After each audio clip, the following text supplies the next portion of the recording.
નમસ્કાર મિત્રો એલપીજી ગેસમાં જે શોર્ટેજ છે અત્યારે એ જોતાં તમને નથી લાગતું કે ખરેખર આ ના આવવી જોઈએ? પણ એનો ઘણો બધો કારણો છે. એમાં એક મોટું કારણ એ છે કે અત્યારે હાલ જે પીએનજી ગેસની જેને લાઈન લીધી છે એમને પણ એલપીજીનો કનેક્શન ચાલુ છે. તો એમના બાટલાનું શું થાય છે?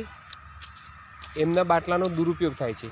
મતલબ એમને બંને કનેક્શન છે, તો એ પોતે નથી વાપરતા પણ એ 2 નંબરમાં બીજી જગ્યાએ વેચી દે છે. તો જે લોકોને એલપીજી નથી મળતો એ લોકોને અત્યારે હાલત ખરાબ છે.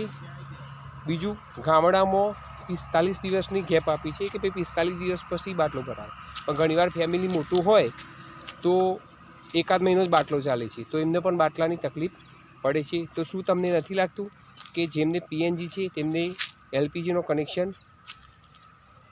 કેન્સલ કરવા જોઈએ અને આ જે 45 દિવસની લિમિટ છે એ ઓછી કરીને 1 મહિનો કરવી જોઈએ કે જેથી દરેકને સરળતાથી એલપીજી ગેસ મળી રહે? માહિતી સારી ગમી હોય તો વિડીયો શેર કરજો, લાઈક કરજો. જય હિન્દ, જય ભારત.